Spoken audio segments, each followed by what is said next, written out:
yeah, Diaraye, just coming to you first. You know, you're the lead banker on East Africa for Barclays in London. What kind of perspectives can you share on clients from Africa with their wealth management journey? Absolutely. It was actually great to be able to listen through the previous session, actually, because a lot of the points were touched. But now let's look at it from a lens of investments in global markets. So when we think about the African client, right, I think we all have our views as to what it could be. But the simple reality is that an African client is actually a global citizen. You know, a lot of the clients that actually come to us are going to be individuals who have touch points globally, right? So they're entrepreneurs in a local market. They have a family business that they might have created now, or actually is part of 3 generations or more. But ultimately, what we do find is that they might have studied internationally. They might own properties internationally. They have children, as was mentioned in the previous discussion, that actually might have international touch points. And most importantly, their businesses most likely have international components to them, which Bimpe also was alluding to when she was talking about, you know, the oil and gas sector, the agribusiness, I mean, manufacturing. We can't think of any country that really just operates in isolation. So a lot of times we speak about the African clients, but, you know, from our perspective, the global clients and are entitled to have the same services that global entrepreneurs around the world have access to. So that's one of the approach that we take when we engage with our clients.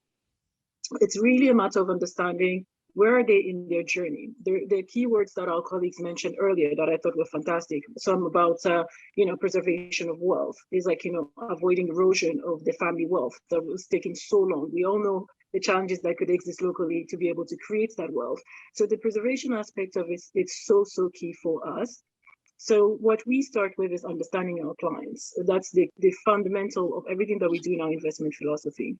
When we start with that understanding the clients, is that you'll find that for African clients, there's a very strong concentration of risk. So it could be either with their businesses, locally, it could be with real estate. I forget which one of our colleagues mentioned this, but we do realize that it's like there's such an affinity for real estate in the continent. It's a go-to when it comes to investments. But when you start with that as a mindset, you find yourself having your business being in your local market, your real estate being in your local market, and your excess cash being in your local market. For any discussion about preservation, one would expect diversification to be one key component of it. And what we do see as one of the main drivers of the African client book is really going to be looking at geographic diversification as part of that strategic planning that the colleagues were mentioning before. And so as a private bank that's based internationally, we find ourselves to be a complement to their local strategy. It is not instead of their local strategy.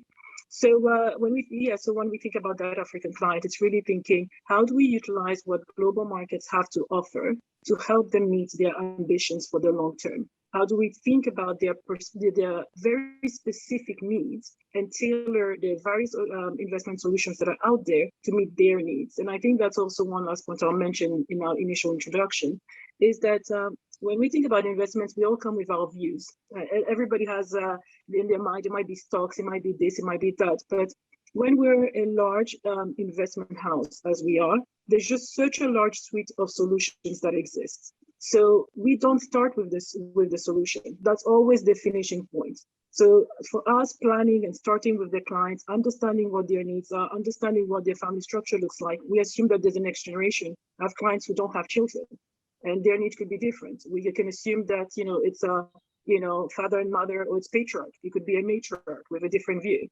So it's all about saying, it's like, where are you in your journey? You could be a financial tech individual as well, right? So that's actually new changes for all of us, having to speak to 30-year-olds and thinking about how do you plan for your investments. So starting with understanding the client, where they are in their journey, and working with them to essentially help mitigate a lot of the risks that exist today and could exist in the future, but future-proofing essentially their wealth. So that would be essentially our broad introduction on the African clients, which is as complex as any other clients.